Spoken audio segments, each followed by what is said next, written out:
And so I thought, do you know what would be fun is if we got a sort of travel prayer room and we got this old school VW camper van. I've never prayed for an inanimate object so much in my life. I'm like laying on hands every single time I wanted to try and start that thing, particularly during the winter. Mid getting onto the motorway, like the thing just started accelerating and then everything wouldn't stop. And I'm like, I had to turn the whole machine off.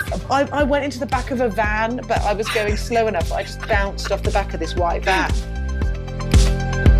Welcome everybody, this is Simon Gilbo with Inspired. I'm really excited this week to have another fantastic guest. Basically, if you're new to Inspired, it's all about, amidst all the rubbish and the negativity that we're constantly bombarded with, for you to be introduced to mates of mine from across the spectrum, all sorts of different walks of life who have got a story to tell. The aim is that you will leave in 50 minutes, whatever it is, more encouraged, more passionate in your faith, more willing to take the hard knocks that come to all of us, and that you'll keep on going. So that's what we're about.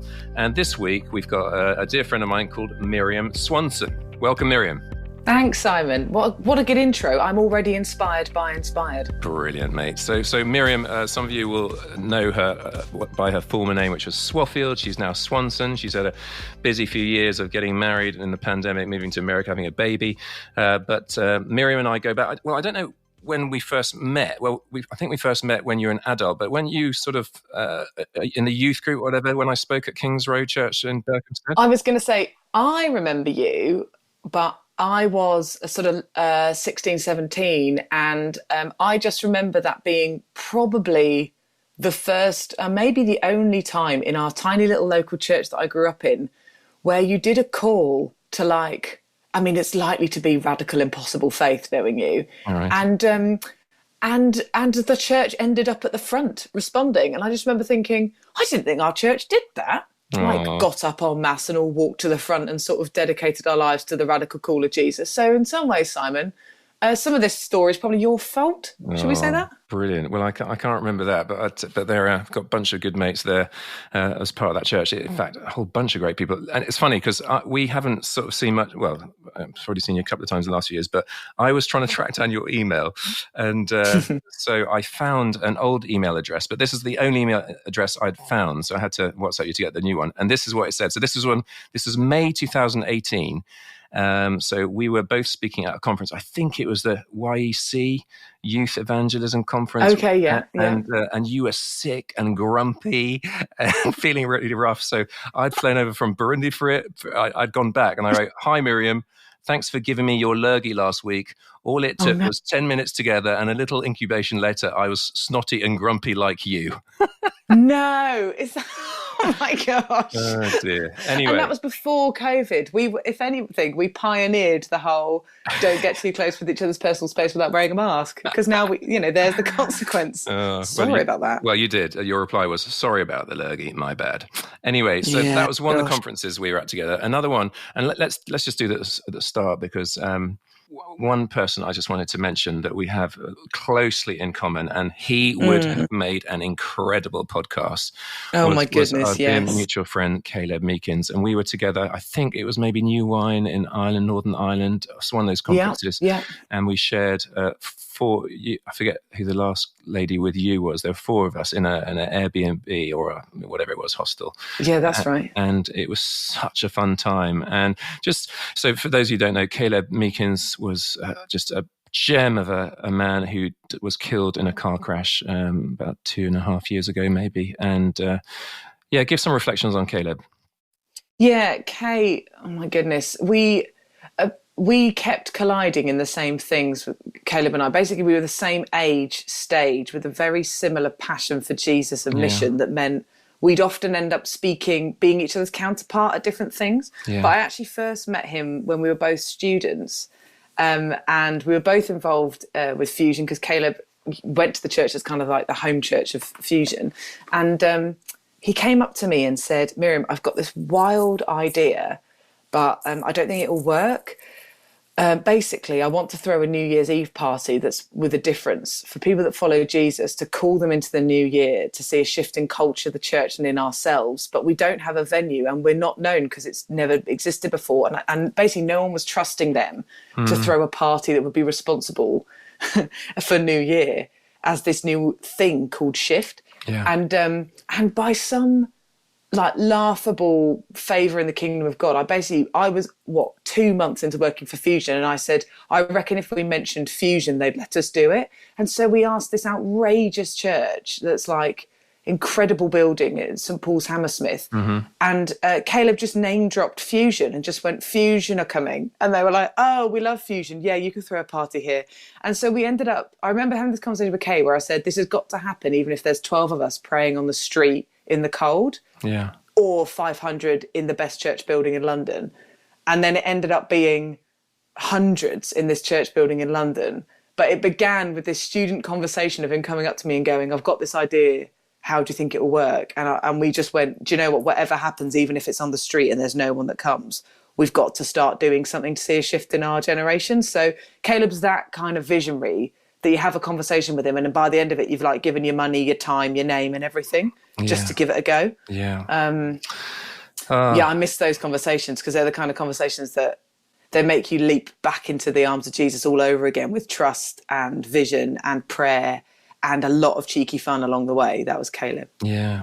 And I mean, I feel just heavy even talking about it now, but I think I'm 49. I'm guessing you're early 30s. He would have been 33 maybe. So, yeah, I'm 33. Right. Yeah. So you're a similar vintage. And I, as a sort of older duffer, was looking down at you too, as two of the like key guys that I knew in the next generation, saying, come on, and sort of just wanting to encourage you and cheer you along the way. So yeah, bless him, bless his family. That's been so I do also remember, Simon, that you taught us, you basically started telling us to do back stretches. We were both in our 20s when we went to Ireland, and you were like, kids, start doing back stretches now because you'll pay for it if you don't later. At which point, quite genuinely, you cleared the dining room table of this small Airbnb, which was essentially somebody's house, and you lay across it, like literally like spread eagle across this table, and started doing these bizarre stretches in public, and then made Caleb do them as well. So I just want to say that Airbnb situation, it was my teammate Kira at the time, that's actually what you exposed us to, was like Pilates on a table in, I'd say, quite an elderly couple's house somewhere in Northern Ireland. Brilliant. Thanks for just completely lowering the tone and getting away from that holy moment. You know, my wife has repeatedly had to apologise for me for my back stretches in random places. And in Cardiff University, I got kicked out for lying on some fancy table doing it. Anyway, listen, let's get back let's get back on point. Your story. Tell us about your childhood. Anything dramatic there? Yeah, dramatic. Well, I am dramatic as a person, but that's because mum and dad put me in the theatre from a very young age. Mainly, I think they were slightly worried I was so hyperactive, they didn't know what to do with all my energy. I got kicked out of ballet age 4 because I just ran. So they put me in gymnastics and theatre, and that's how they channeled that. But growing up, my dad got ordained in the Baptist church, and so we actually moved about a fair bit as pastors' kids, which can go one of two ways, really. But to be honest, I understood church to be a place of family, community and participation from the youngest age. So I don't really remember a time where I didn't think church was putting out the chairs and tables in some capacity. So that actually set me up really well. I didn't have a lot of church trauma around being a pastor's kid. I just understood that there were lots of people that weren't your actual grandparents that you spoke to like they were your grandparents, and that you would put the tables out and you'd be the first ones there and last ones to leave. And that's all part of making the family work. So yeah, we moved around kind of more inner city London, and then moved out into what felt at the time like living amongst cows. It's now like commuter belt, but at the time it was this tiny little town called Tring where legitimately traffic jams were because the farmers moved the cows down the high street. Right. And so I just remember calling back to my London friends and being like, my garden is a field and there's cows everywhere, but just because I just didn't have any paradigm for like the space or the smallness of it. But yeah, I grew up in small church really, and didn't realise until kind of my adult life that Dad had really been profoundly impacted by something called the Toronto Blessing, and kind of the outpouring of the Holy Spirit, both in the States and then the renewal of the church that happened over in the UK, stuff that kind of birthed out of HDB, Sandy Miller, the Alpha Course, the Vineyard, John Wimber, all of that kind of stuff. And so actually, even as a kind of 7-8-year-old, looking back, I didn't realise, but actually we went through church renewal when I was a child. Right. And people being baptised in the Spirit of God. And I remember my Sunday school teacher speaking in tongues and me thinking that was very intriguing. And kids getting visions in the middle of Sunday school. So there's things like that which I now look back and would have language for it, just because understanding a bit more of church history and our place in the story. But at the time, that was a sort of normal part of my childhood that I didn't really realise was an impactful part of UK church history, really. Mm-hmm. Was Jesus always there for you? No dramatic encounter? Yeah, honestly, I thought I had a really boring story growing up. I actually made it a bit of a mission in my head when I realised that I'd never heard a sort of public story of, I've known Jesus every day of my life. I honestly can't remember when he wasn't my best friend, and that's been the best story I could live. I'd never heard that said out loud. Mm-hmm. I'd just heard the stories of growing up in the church, walked away as a teenager, made some mistakes, came back later type stories. Yeah. Or, your really phenomenal dramatic ones about people being saved out of incredible trauma or incarceration or struggles with addiction, or, And so I just remember thinking, gosh, I don't have a story to tell, because I honestly can't remember where I didn't know Jesus was with me, in me, and that we talk. Like, I couldn't remember when me and him didn't talk. Mm-hmm. And so that it was only later on, I thought, kind of in my later teens, I began to understand grace. I also didn't really understand grace. I thought it was, my middle name's Grace, and I thought I wasn't very graceful. I got kicked out of ballet, and so I didn't really resonate with what grace meant. Mm-hmm. And then inevitably, as you start to realise the choices you've got in life, and even times when I would just deliberately, because I've always known Jesus, I would deliberately disobey him. Right. Like if I was deliberately walking away from the invitation of the Holy Spirit, I knew I was, because I knew the Spirit.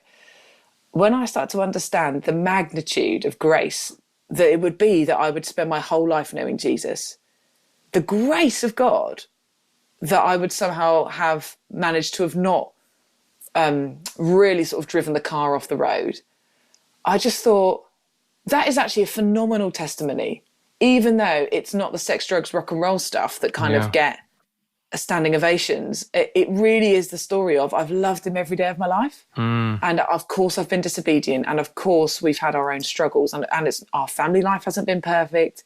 It's not like everything's been smooth sailing by any means, but I've never not known Jesus as my best friend. Brilliant. And that is actually a testimony to introducing your kids from really early on, that he is with you, he is for you, he is in you, he is part of your living, breathing life. So fair play to mum and dad. There's lots of things that they'd have probably wanted to do differently looking back, but I will be eternally grateful that there wasn't a day where I didn't know Jesus is really here and really real. Yeah, wonderful. Which is big grace rather than boring. I now know. Absolutely. So, I mean, were you as a teenager? I mean, you're a firebrand evangelist. Was that already happening? Were you already sharing Jesus very naturally with your classmates?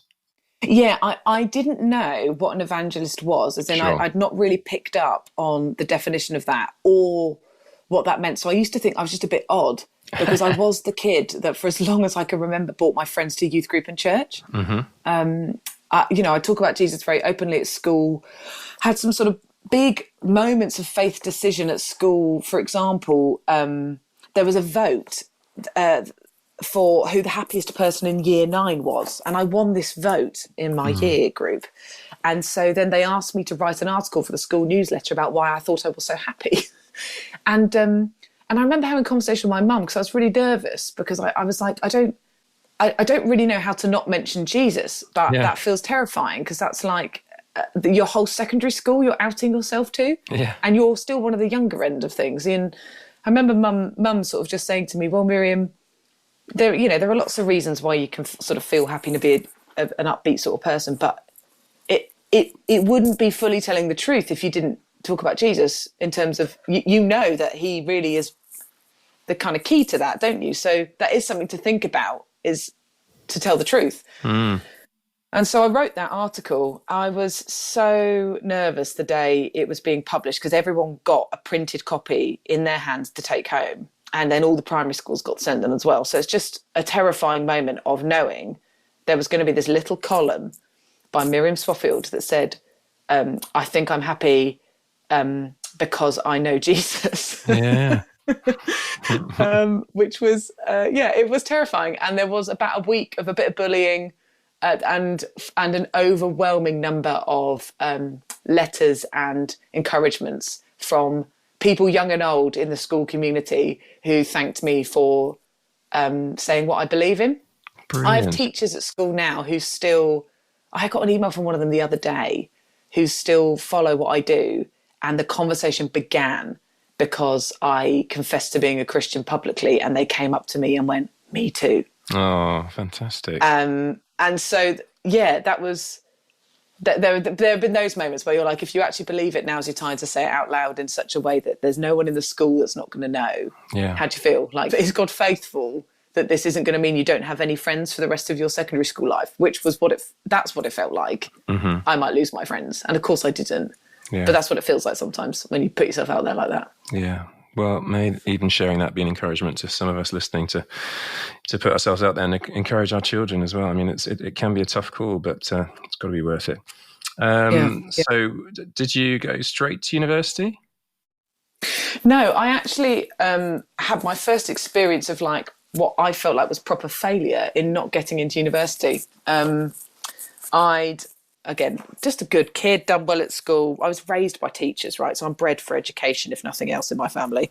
And so did all the right things, got all the right grades and things like that. And then just when I looked around the universities, the ones I wanted to go to were the ones that said no. Mm-hmm. And the ones that I had no intention of going to were the ones that said yes. And I reached this moment at age 18 where I suddenly went, oh my goodness, what I want or think may not always be what happens, and that might not always be innately what Jesus thinks as well, which is a very true for a lot of life, but quite a profound lesson to learn when as a teenager you just think you and God probably agree on everything. I remember there's a brilliant quote, I think it's by the author Anne Lamott, that my husband Ben loves to quote, where basically she says, you know that you've made God in your own image if he hates all the same people you do.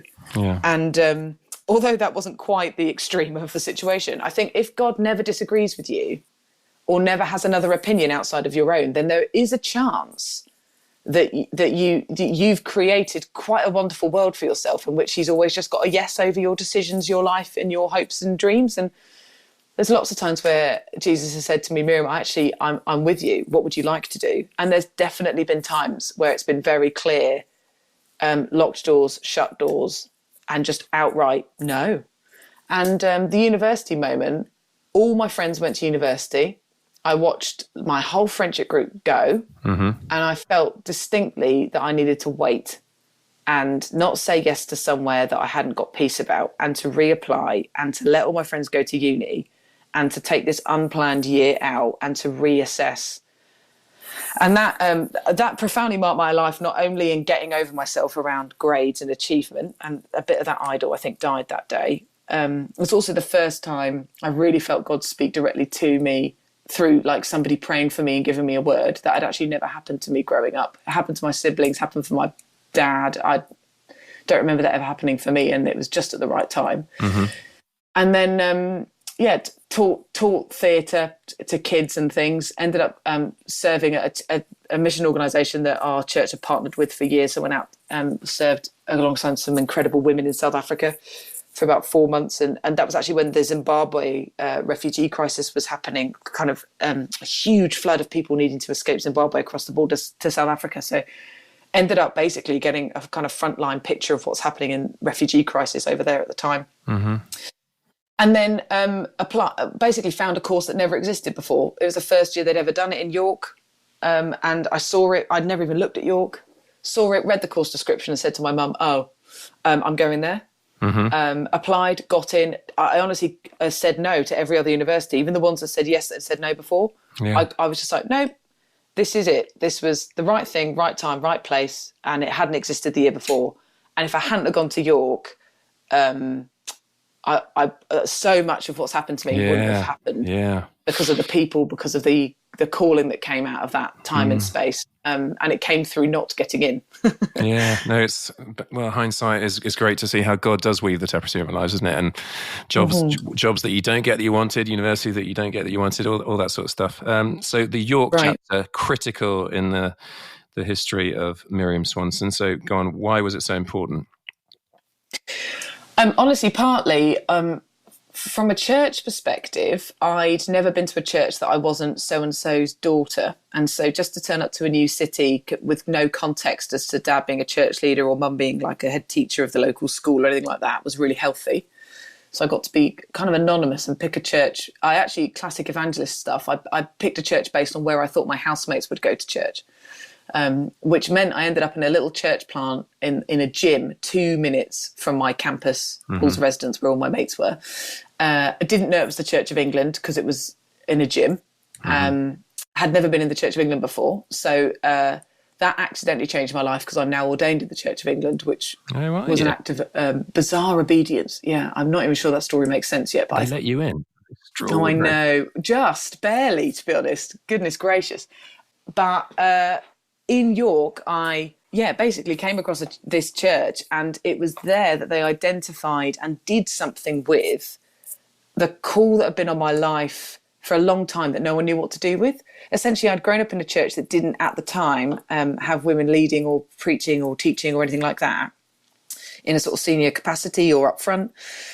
And so I just didn't know that would be part of my story because I'd never seen it. So I never had an imagination for it. I honestly thought I'd be teaching theatre in prisons. That was my aim. Right. And then walked into this church with my housemates who didn't know Jesus. I one day got asked to do the Bible reading, and the church leader took one look at me and went, "So you know you're called to preach, don't you?" And I said, funnily, I've been told that for years, but I don't actually know what to do with it because I didn't. People have been prophesying that over me who didn't even believe women could teach. Yeah. And they were like, it was very odd. And then they said, well, look for an opportunity. And in my head, I thought, I've heard that so many times, it doesn't matter. Like, I'll just let that go. And then, lo and behold, they were like, right, you're going to become one of the regular teachers because that's the way you'll learn. And so they basically home grew me in becoming like a Bible teacher at 21 as a second year student. And that's transformed my life. Yeah. And just even like York became home for the next 6 years after university. It was at university that I learned that you didn't have to go overseas to do mission, and that there was a place for evangelists here. And I really struggled in my first term to stay in university because I'd just come from like serving a refugee crisis. And then I'm sitting there learning about Shakespeare. And I was like, this is so discordant with what's going on in the world. This can't be useful. And then I really felt like God spoke to me around, do you think I love your friends any less? Or do you think I have any less vision for the campus than I do for Pretoria in South Africa or refugees from Zimbabwe or some of the friends that you made out there? And I thought, well, no, I know that's not true. Like, I know Jesus loves my housemates as much as anybody far, far away. And so that basically helped sort my theology out around thinking mission was somewhere else. Yeah. Than where your 2 feet are, and that is obviously will shape the rest of my days. I realising you don't have to go somewhere else to share Jesus with your friends. Yeah, and of course Luke and Hannah Smith were there, and they're part of the key people in Fusion. So was this Fusion, was that straight away what you got stuck into? Well, because the way Fusion works, Fusion's model is we only work through local churches. So we help local churches reach university students, which means you don't actually, as a student, come across Fusion. Like, Fusion isn't on campus. They're not running Fusion groups. And when you go to a local church, you don't know that behind the scenes, the reason that local church is, I hope, brilliant at welcoming and loving and discipling students is because they're being trained, encouraged and resourced by Fusion. You don't actually know about Fusion. So it took until my second year of university to realise the church I was part of, that at the time Luke Smith was like the volunteer student worker of, I didn't realise he worked for Fusion and that Fusion was basically responsible for how well G2 was doing at reaching students. Right. Until Luke said, will you come to Leeds and pray for some student workers? And I thought, yeah, I'll go to a city and pray for some people. Got on a train, went to Leeds, and there's 25 student workers, all from different local churches in this little gathering. And Luke just asked me to pray over them as a student evangelist. And I remember thinking, well, that's an absolutely phenomenal idea. Like, of course you should gather as many different local churches to all reach the city together. Like, what a no-brainer. So then I found out, oh, that's like Fusion's thing, is their heart is local churches working together for the sake of the city and the campus. Oh, like brilliant unity, brilliant idea for sharing mission and encouragement. And then I saw this guy, Rich Wilson, get up to speak. And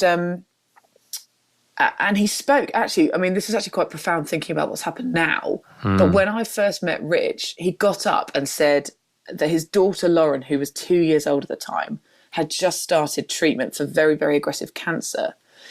And he stood up with sort of tears in his eyes and said, basically, I don't want to be here. I kind of want to quit because this is what's going on with my 2-year-old. Yeah. But then he basically just declared, I have to keep showing up for this generation. Because if my family is going through this much struggle, now is not the time to quit on believing that something is possible in this generation and that there is more life to come. Yeah. And so I'm showing up here today in between hospital appointments to sort of testify to this.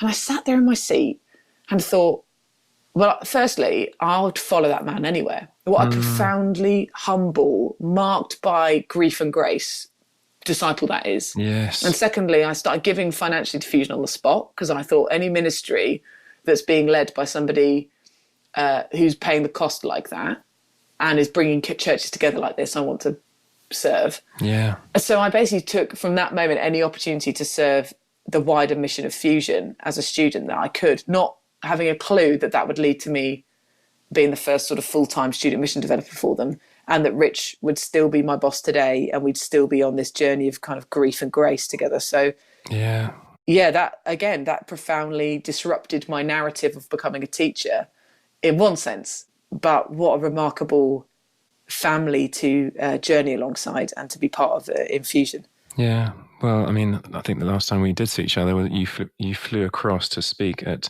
So Lauren did pass away. She graduated to glory earlier on this year, and you spoke very well. And Rich and Ness, who I was at university with same year, they just spoke incredibly movingly. And Rich is with them, absolute stars. And in due course, we'll do a podcast with them. But that's just in their grief journey. That's just not a time right now. But we bless them. Yeah. Okay, so you're fully fledged sign up for Fusion. I picture you bombing around in a 1972 orange sort of camper van to all sorts of campuses. Tell us about that. Yeah, that was mad. Actually, I think I've classic cars are brilliant, but they're just not that idyllic in practice. Is what I learned.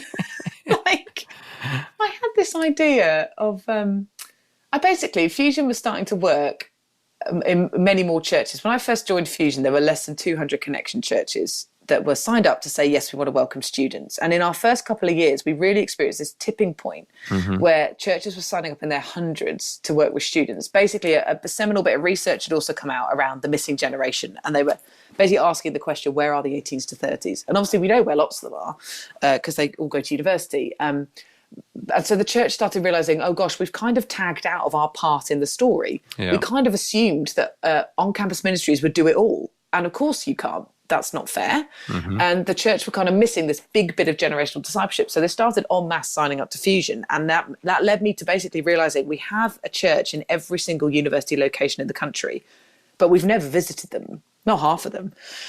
And so I thought, well, really, when you should go and visit, pray on the ground, listen to their stories, and at least say, look, hey, well, we're with you. And so I thought, do you know what would be fun is if we got a sort of travel prayer room and we got this kind of old school VW camper van. What if we got an orange one, because Fusion's orange, and we just went to every single university location on the map, and I could fill the van with students. We could use it as a prayer room. We could do nightclub ministry out the back of it, out the little kitchen. Love it. Like, I wonder what would happen. So basically fundraised for a camper van. And it was so good for my prayer life because honestly, I had to pray out loud every single time I wanted to try and start that thing, particularly during the winter. I was literally, I've never prayed for an inanimate object so much in my life. I'm like laying on hands. The heating broke in the first 2 months. It was absolutely freezing. Oh, I love it. The windscreen wash broke, so you had to sort of wind down your windows by hand and throw bottles of water across the windscreen. We did that in Africa all the time, but you don't expect it in England. The the gears broke mid getting onto the motorway. Like the thing just started accelerating, and then everything wouldn't stop. And I'm like, I had to turn the whole machine off and pull it into a bus stop just before the slip road. Like, I can't. I went into the back of a van, but I was going slow enough that I just bounced off the back of this white van, and I just got out and apologized. I literally prayed out loud, like, Lord Jesus, like, please let this be fine. I had a whole van of students got out of the van, and the blokes were just laughing at me. They couldn't believe that all these, especially these women, were just in this orange van, had gone straight into the back. Anyway, absolutely atrocious. But did every university location. So I think 68 locations we drove to in the space of 2 years, which of course means 1 year because the universities aren't in half the year. Prayed on the campuses, got up to Scotland, got across to Northern Ireland on the ferry. Oh my goodness. Ended up in the Holy Lands in Northern Ireland, sort of an orange van, which I didn't know was so politicised out there. Dear. Full of Catholic rugby players, singing, dancing and eating bacon. We did like bacon sandwiches out the back of the church. Oh, good gracious. So yeah, bit of an adventure, but a great way to spend a couple of years of your 20s in an orange camper van praying with students. And like had really cool moments, like in Liverpool, it started raining and there was a girl having a cigarette, but it was raining. And so I sort of said to her, look, you can't bring the cigarette in, but if you want to get out the rain, you can come sit in the van if you like. And so she came and sat in the van with me, and there was a student worker that I was meeting with on the campus. And she sat there and bizarrely just sort of said, thanks for sort of sheltering me. And then randomly said something like, I've been thinking about going to church, but I've never been to church in my life. Do you know any churches in Liverpool I could go to? And so I was literally like, this is Jack. Yeah. He is a church leader. You're welcome. Just really funny things like that where it happened because of rain that she ends up going to church. Or even on Freshers Week, like week 1, the van broke, as in like the alternator went, like it fully broke on my first day of the road trip. And at the same time, I mean, talk about like the battles and blessings right alongside each other. Mm-hmm. The van breaks. One of the biggest supporters of the van, who'd like given me a third of the money to buy the van, his son gets rushed into hospital with an illness that would kill him actually within the week. All happened in the same 24 hours. That the biggest partner of the van's son gets hospitalised. The van breaks. I get into London on the train because I can't even move the van. And day 1 on campus, serving alongside a local church, an Every Nation church in Queen Mary Uni. Meet a master's degree student who's there on week 1, and within an hour he's given his life to Jesus. And I just remember thinking, like, if this is how the road trip starts, with like one young man hospitalized as another young man gives his life to Jesus and the van explodes, like, this isn't just a jolly, like it's a cool iconic vintage car. It's going to be cool to fill it with students, but like there is no neutral ground on campus. Like, you are walking into something. And so that kind of sobered me up, as well as sort of prepared me to be like, just stay awake, do you know? Because as much as it sounds fun to drive around an orange van, there's actually quite a lot going on when you turn up to a ground in prayer, following Jesus and offer life. Like, it's not without contest, you know? Yeah. Hey folks, I hope you're enjoying the podcast. I'm loving the response we're getting from across the world. It's just wonderful to see how encouraging and inspiring it is being and hitting the spot. Listen, if you are being blessed by it, I'd love it. Basically, this happens under the auspices of our ministry, Great Lakes Outreach, which works in the poorest and the hungriest country in the world, which is Burundi. We're having an incredible impact in the toughest of circumstances. We want to carry on supporting those local folks doing a great job. So if you wanted to, greatlakesoutreach.org/inspired. You could make a donation there. I'd so appreciate it. Also, it's word of mouth, isn't it? So gossip these podcasts to other people, get them to subscribe, give us a great review. Absolutely wonderful. So grateful to you. So that's greatlakesoutreach.org/inspired. If you want to do a monthly, a couple of quid a month, or a one-off donation, we'd be incredibly grateful. All right, now let's get back to the podcast.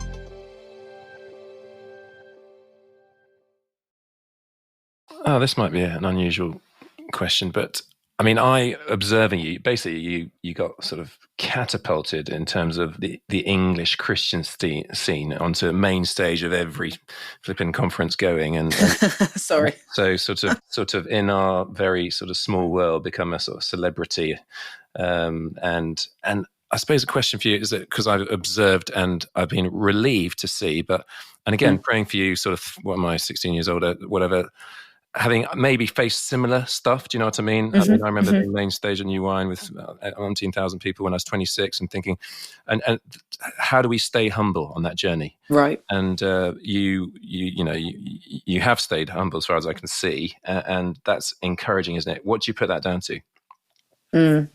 It's good. Well, and I've appreciated you've randomly sent me messages from time to time over the course of this whole thing where you've just asked good questions and prayed, and partly that sort of embodies a little bit of it, where honestly, I mean, I wouldn't say I would have used the language of a vow of stability at the age of 21, but in practice, essentially choosing to stay local in a small group of friends. I lived in a community house for 6 years with a kind of my parents' generation, and then another person in my age group, like same thing, you living in community. Yeah. Basically, I made a few big life choices really early on before I could get too busy to make good choices, essentially. Yeah. I wrote a list of values. I literally put the title in my journal, things that I don't want to change no matter how busy ministry could get. And I did that on year one of working for Fusion, because you're right, I basically went from I've never been to a Christian conference to main staging it within 2 months of working with Fusion. And so I'd never aimed for it, so that helped. I hadn't had the exposure to know that was a thing, so I wasn't aiming for that at all. But it did mean that from having just turned just before my 23rd birthday, my first 2 months of graduating, I taught main stage at a big youth conference, and have been doing that ever since. And so that acceleration from my first preaching in a local church 2 years earlier to being that was fast, but that had been 20 years of not aiming for that and more anonymity in that sense, followed by I chose to stay in small, gritty, hands-on local church. And you can't get too big, too funny, or too clever if you're helping lead local church. Yeah. Because it isn't glamorous. It's actually quite hard. And so, I was volunteering, wasn't paid by the church, never have been, leading on the local church team from when I was 21 onwards, really. And that kept me grounded, because I'm putting out tables and chairs and doing the kids' work more than I was ever preaching at local church. Secondly, I lived in community. And I didn't swap friendship groups when I got more and more contacts all over the country. Actually, I just stayed, committed to a local church, committed to local people, like my mentors, like Luke and Hannah Smith, committed to their family, committed to living in community. I made sure that I was always in the local more than I was somewhere else. That's still true to this day, that I won't speak anywhere else or do more for other people than I would do at home. Because that's getting really imbalanced around being a practitioner and just being somebody that talks about it. So I just wrote a load of values that I kept to, even values around fun and exercise and hanging out with my mates that don't know Jesus. And that's always been a real big thing for me as well, is making sure that I keep my friends that literally don't know or care what I do. Yeah. Like even if I try and explain what I do, they don't understand it. Yeah. But there's something really refreshing about that, because they don't think it's a big deal at all. Yeah. They don't even know what you're talking about, and that's really helpful. Yeah. Well, that's a really helpful answer. Listen, so much I want to cover, but I love the Fusion escape and pray stuff. Have you got any juicy stories for that? I just had a meeting just now where we're talking with some guys in Spain and some guys in Prague, and I was just trying to explain in like 2 minutes what escape and pray was, because that's how I made friends with people in the Czech Republic. But basically, Fusion accidentally nearly became a kind of travel agency, holiday company, but like on steroids. So we had to actually stop it because it was becoming way too big and successful, and it really isn't our core business. But essentially, we wanted to stir the students' into acts of bravery and courage, right? Because Christian students are a minority in the UK. Yeah. You can often account for less than 1% to 2% of students that are actively engaged in local church. And so we really need the ones that know Jesus to be brave about him. And so we're like, what can we do that would sort of accelerate and activate bravery and courage in mission? And so we did this thing called Escape and Pray, where basically you signed up to Fusion, a team of 4 mates. You gave us £100 each and your passport details. In return, we told you to get to an airport at a certain time and date. When you arrived at the airport, you opened an orange envelope that revealed plane tickets to a mystery European destination, which was a university city somewhere in mainland Europe. And you were sent there for 48 hours with nothing. Like, as in, we really based it on Luke 10, which meant we were like, we don't mind you taking a backpack, but essentially you're not taking extras of anything. Loads of groups didn't take phones. Loads of groups didn't take credit cards, or we gave them €20 each for cash. That isn't enough to get you accommodation and food for 2 days. And basically can we live scripture? Can we believe that, like, Jesus literally told his followers, like, don't take extra stuff and rely on hospitality as you go with blessing, which I love, because again, it deconstructs this whole, we've got all the answers, we've got all the resources and the tools, you need us stuff. Yeah. Jesus literally went, go weaker, go with less, and you will therefore come in on this more equal territory of you have to share the table because you need feeding, even as you offer the peace of Christ. And so we basically sent out literally hundreds of students across mainland Europe to prayer walk campuses to speak peace and blessing, to announce the kingdom of God, to find as many churches as they could, to bless, to pray for, to share the work of Fusion in, and just to see what happened. And it's that kind of stuff that in some ways captures the essence of Fusion. Like, yes, in many ways, we train, resource, and we're very strategic around sustainably walking with churches, but also we're mega fun. Yeah. And we do some things that you look back and go, I'm actually amazed that we didn't get in trouble for that. Like, some students slept in like palace-like accommodation, and some honestly slept in bushes. Like, it really was insane. And that could be a whole podcast or book in itself, couldn't it, of God's provision? Yeah, it's like straight out the Gospels in some way, some of those stories. You're like, brilliant. Like, that really was a kind of Luke 10, go and see what the kingdom of God is like when you just go empty-handed but a full heart. Go for it. Like, phenomenal time. And I was over those years, praying for you because you're high profile. You're, if I'm allowed to say, you're, a pretty lady. You've got a very, just difficult doing that.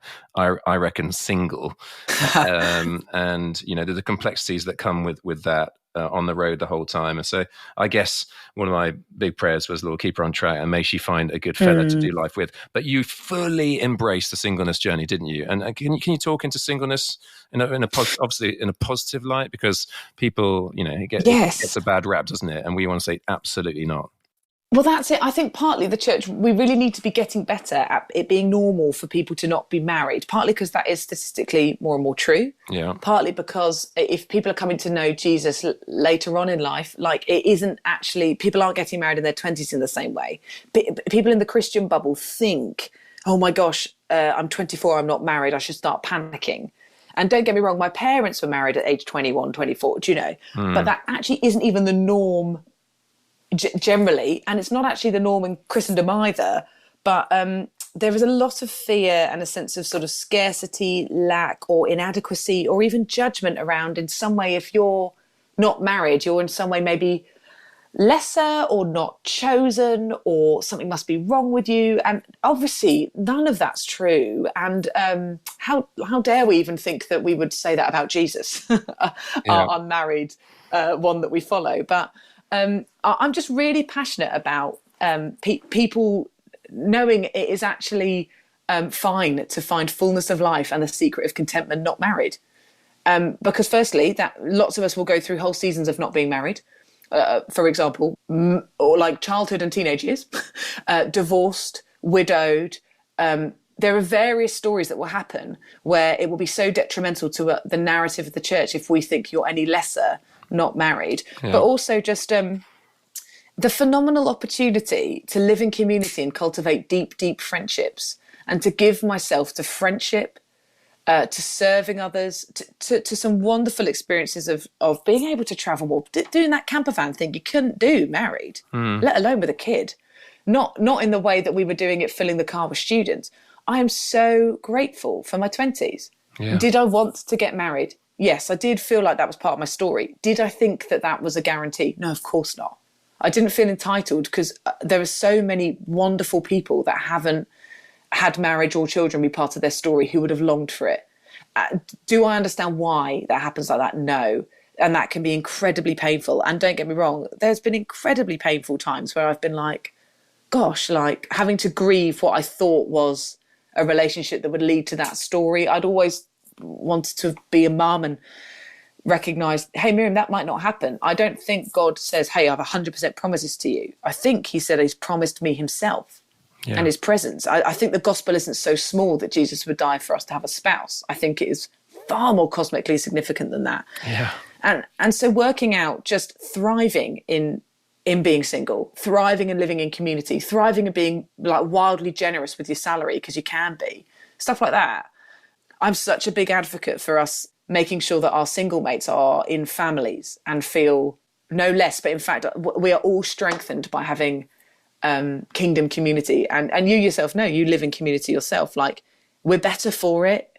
And nobody is lesser because of their relationship status. Of course not. We wouldn't say that about Jesus. And I do believe that he is enough. Yeah. But it does mean that we have a response around kingdom family that's got to be bigger than biology if everyone is going to not feel lonely or lesser when society sort of screams another message, like we've got to have a better story available. Yeah. We've, that's so well put. I have loved always pretty much, particularly in terms of modelling stuff to our kids, having someone living with us. And we've just said goodbye recently to Jodie Linton. Shout out to Jodie. Yeah, she's amazing. As an evangelist, and she was absolutely fabulous. We just welcomed Holly a few hours later to join us. So it's just been brilliant to do life together and embrace the ups and downs together. Now, another thing, I don't want to sound like a real sycophant and blowing stuff up your whatever, but I also, what I loved was when you bear in mind, for those that are not in the UK, York is one of those cities that's known for being really beautiful and lovely. And you chose to leave the cushiness. And I mean, you would have been offered jobs, or people would have bitten your hand off for you to join them at these mega churches and be on staff there. And you chose to go to, I hope Middlesbrough people won't be offended to say, a slightly less obviously attractive place to go and move to, in a deprived area. So why did you do that? Oh, honestly, when I left for America, the thing that made me cry my eyes out was leaving Middlesbrough. Oh. Even though obviously I've got, 30 years of friendships in places with people, but the place that wrecked my heart to leave was my funny little street in the TS1 postcode of this bizarre little town in the northeast of England. Basically, there were a few kind of reasons behind why I think it was, it's permanently transformed and marked my life, moving to Middlesbrough and living in that community. And there's a few kind of reasons behind it. And I don't want to sound kind of hyper spiritual because it really wasn't like that. Like I didn't hear this sort of booming voice around it or anything like that. Basically, I'd always had a bit of an itch around not living in white middle class bubbles. Which we can so very easily in our society. The UK is incredibly can be incredibly divided around class, and so can the church. And I knew that I was poorer for that. I knew that I was missing something of the kingdom of God and the way Jesus is in the world to be in quite a homogenous setting. And York is incredibly beautiful and incredibly comfortable and a wonderful city to be trained in. But I knew it wasn't to settle in forever. And a few things collided at once, including honestly disappointment and missed expectations and thinking I was moving somewhere else. And a few different things happened where I was like, a relationship broke down where I was like, oh gosh, I sort of thought that's where the story was going and that this is what it would look like. And then suddenly I'm not back to square one, but I've basically got a blank canvas again. And I felt like Jesus said to me, Miriam, you're all right. You are still leaving York, but I'm actually going to let you choose where you live. Whereas originally to move, if I'd stayed in this relationship, it would have been I'd had to have kind of gone where they were already. And I said, well, I think I choose Middlesbrough then. Like, I think I basically went, where, it sounds bad, but I mean, the Middlesbrough lot say this themselves. Like, everyone moves from Middlesbrough to York, not York to Middlesbrough. Yeah. So I did the opposite flow of traffic. Yeah. And I just went, where do people not want to move where there is a campus that hasn't got a lot of resource for student mission? Like, and I was reading the story of the Good Samaritan, and this will sound silly because it sounds very sort of practical, but basically, from Jerusalem to Jericho, there's this road that runs northeast from Jerusalem to Jericho, and it's about an hour away. And that's where the Good Samaritan story is set, where the guy gets robbed and beaten up on the highway going from Jerusalem to Jericho. And honestly, an hour northeast from York is Middlesbrough. And it's got a campus of 20,000. It's got local churches around it, but not a lot of resourcing goes on there from any kind of student mission ministry perspective. And lots of people obviously don't try and move there. It's ex-industrial, so there's lots of generational unemployment now because of the mines and the factories closing. And so there's lots of injustice that's happened to that community that you're still feeling the effect of. And I got a couple of my prayer warrior mates, and we prayer walked the town because it's small, so you can actually like walk around all the main student areas. And my values, I basically said the criteria for moving is I need to live somewhere where I can walk to the church, to the campus, and to the station, because I need to be able to travel for my job. My neighbours won't be able to have cars, so they need to be able to walk to church if they're ever to be involved, if I ever invited them to something. And I need to be able to walk to where students are. And so, prayer walk this area. We all had the exact same conviction for the exact same area, which I didn't know was the most notorious area. Of course not. Literally, when the estate agent kind of walked around with me at the places that she was showing me to rent, there was this one place, and she went, I'm not even going to show you this house. And I said, why? And she said, I wouldn't walk here, so you can't live here. Like, it's too dangerous. Right. And so we went a few streets down, and then this one house, I just felt like it was for me. In fact, when the spies, Joshua sends out the spies, and they go into the land, and then they come back and go like, there's fruit, but there's giants in the land. Yeah. I had this whole scripture around, there's going to be big fruit and big giants. And then, so I was looking, had this kind of spies in the land type thing. And then the house, the next door to the house that I rented, they changed the number 7 to 007. So I was literally like, brilliant, I'm going to live next to the spy's house. Yeah. And I moved into this street, and I literally said, what does it mean to literally love your neighbour? That is my aim. I'm going to serve the local parish church. So I did, just rocked up to my nearest local parish church, and I served the evening service, which was full of students and people experiencing homelessness and a whole mixture of people. And I absolutely fell in love with it.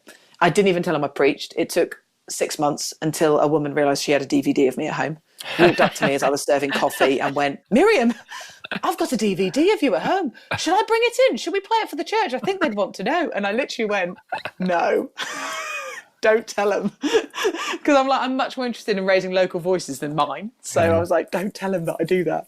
I'm just going to do the coffee. And I literally love my neighbours. And to this day, obviously still friends with them. Just took my daughter Kaya back to visit, and for the first time she was old enough to like play with the kids on the street like we used to do every evening out on our doorsteps in Borough, in this really eclectic street which has got like a blend of like refugees, locals, those unemployed right now, those kind of transient housing community, it's a whole blend. And I learned hospitality from my Muslim neighbours. They're the ones that knocked on my door with food. They're the ones that showed up when I'd been away travelling with work. The mama next door to me would show up with a plate of curry, and she was like, I can see you've been away. I know you live alone. Here's dinner. Wow. It's just, it is. It's the place that still gets me. When I go back to visit, I still just get emotional even seeing that skyline of Teesside. I just think the kingdom of God belongs to those, to the poor, on the margins, to those that in the eyes of the world haven't yet made it. And I'm like, I just think Jesus has this preference for hanging out in the places that society would forget or judge. I think he's just got a real soft spot. They changed my life. I hope I never lose that itch to be around people not like me, because I see more of Jesus in them. Yeah. Oh, that's gold. Hey, listen, last question, and we've run out of time, basically. So I just want to say, is there anything I should have asked that I didn't ask that you want to communicate before we close? Oh, that's kind. I don't know, really. I mean, from a fusion perspective, if anyone's listening and they are in a local church or near a campus, or they have a child or young person going off to university, please just check out fusionmovement.org, because we exist to equip young people to go to university as followers of Jesus and find local churches, and we help churches reach the campus. So, like, no matter whether you've got one student, no students, or 200, we'd love to be your friends. So from a fusion perspective, that'd be brilliant. And from a life perspective, you know, the story's still being written. We're in a brand new season, like marriage, baby, and pioneering a new ministry in the States. What a wild thing to do all at once and during a pandemic. So I feel like I'm learning all over again, Simon. So still very much covet your prayers and your friendship, because, yeah, you've done a bit of that sort of thing before as well. And it's a completely different ball game out here. But I'm sure it's good for me, because it's back to kind of anonymity and starting from scratch. And that's all very healthy as well, I think. Oh, Miriam, it's been brilliant. I've loved it. And I'm sure everyone listening has really enjoyed it as well.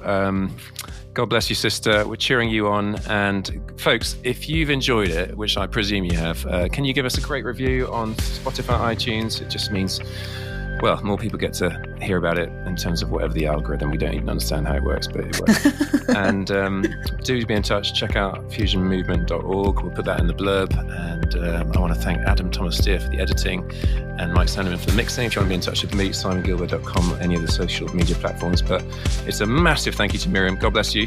Thanks, mate. Brilliant. And to you guys, we've got another fantastic guest next week. I love it. So inspiring, so encouraging. Does what it says on the tin. I'll see you next week. In the meantime, God bless you and toodaloo.